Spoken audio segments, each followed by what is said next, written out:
Juan Dos Santos dengan NIM 210140100, kelas D semester 5, program studi pendidikan guru sekolah dasar. Di sini, di video kali ini teman-teman, saya akan mereview kembali materi kemarin tentang identifikasi konten pembelajaran bahasa Indonesia kelas rendah dalam kurikulum 2013 dan kurikulum Merdeka. Baik teman-teman, di sini yang harus kita ketahui itu tentang pengertian konten pembelajaran teman-teman. Di sini teman-teman, menurut Kamus Besar Bahasa Indonesia atau biasa disebut KBBI, konten adalah informasi yang tersedia melalui media atau produk elektronik. Penyampaian konten dapat dilakukan melalui berbagai medium baik secara langsung maupun tidak langsung. Contohnya seperti internet, televisi, audio, bahkan sekarang sudah melalui telepon genggam atau biasa disebut handphone. Baik, konten pembelajaran adalah materi pengetahuan konsep, keterampilan yang perlu dipelajari oleh siswa. Berdasarkan kurikulum, konten pembelajaran haruslah bersifat konseptual, sesuai dengan kebutuhan siswa, ketersediaan informasi yang beragam dan dapat diaplikasikan dalam kehidupan sehari-hari. Pembelajaran berbasis konten adalah pembelajaran yang menitik beratkan pada pemahaman materi atau aspek kognitif siswa.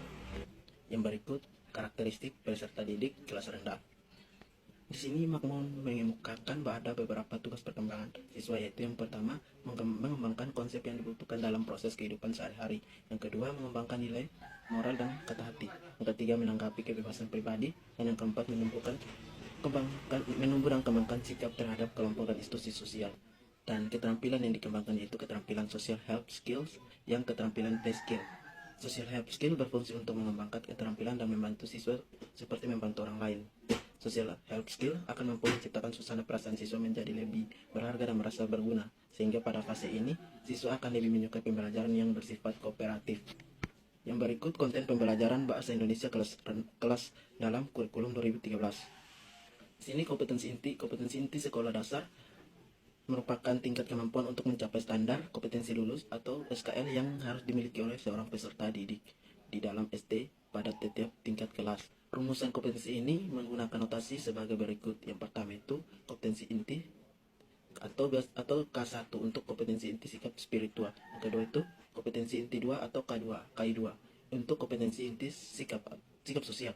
Dan yang ketiga kompetensi inti 3 atau KI3 untuk kompetensi inti pengetahuan. Dan yang terakhir kompetensi inti 4 atau KI4 untuk kompetensi inti keterampilan. Di sini teman-teman, kompetensi dasar. Kompetensi dasar itu dirumuskan untuk mencapai kompetensi inti. Rumusan kompetensi dasar dikembangkan dengan memperhatikan karakteristik dan kemampuan peserta didik. Kompetensi dasar meliputi 4 kelompok sesuai dengan kelompokan kompetensi inti sebagai berikut teman-teman. Yang pertama kelompok 1, kelompok kompetensi dasar sikap spiritual dalam rangka menjabarkan KI1.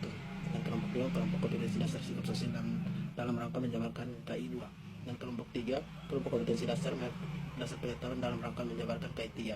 Dan yang terakhir kelompok 4, kelompok kompetensi dasar keterampilan dalam rangka menjabarkan KI4. Yang berikut konten pembelajaran bahasa Indonesia kelas rendah dalam kurikulum Merdeka. Kurikulum Merdeka didefinisikan sebagai kurikulum dan pembelajaran kurikuler yang beragam, di mana konten yang akan lebih optimal agar peserta didik memiliki cukup waktu untuk mendalami konsep dan menguatkan kompetensi yaitu Kemendikbud 2022. Pada kurikulum 2013 terdapat kompetensi inti dan kompetensi dasar yang perlu dicapai pada suatu pembelajaran, begitu juga dengan kurikulum Merdeka. Namun kompetensi inti pada kurikulum 2013 diganti dengan pencapaian pembelajaran, sedangkan kompetensi dasarnya diganti dengan tujuan pembelajaran. Di sini juga kita harus ketahui capaian pembelajaran. Pertama itu ada fase A, capaian umum. Itu peserta didik memiliki kemampuan berbahasa untuk berkomunikasi dan bernalar sesuai dengan tujuan. Peserta didik menunjukkan minat serta mampu memahami dan menyampaikan pesan, mengekspresikan perasaan dan gagasan.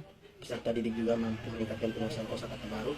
Peserta didik juga mulai mampu mengungkapkan gagasannya secara lisan dan tulisan yang sikap yang baik. Yang B, capaian parlemen itu ada menyimak, membaca dan memeriksa. Yang ketiga berbicara dan mempresentasikan, dan yang terakhir menulis.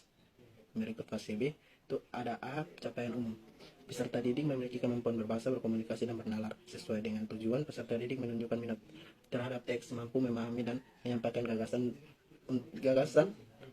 dari teks informatif, serta mampu mengungkapkan gagasan dalam kerja kelompok dan diskusi, serta memaparkan pendapatnya secara lisan dan tertulis. Peserta didik mampu meningkatkan penguasaan kosakata baru. Peserta didik juga mampu membaca dengan fasih dan lancar. Yang B, capaian parlemen itu terjadi pencapaian menyimak, membaca dan memeriksa juga, berbicara dan mempresentasikan. Yang terakhir menulis. Yang berikut tujuan pembelajaran itu yang pertama akhlak mulia yang menggunakan bahasa Indonesia secara santun.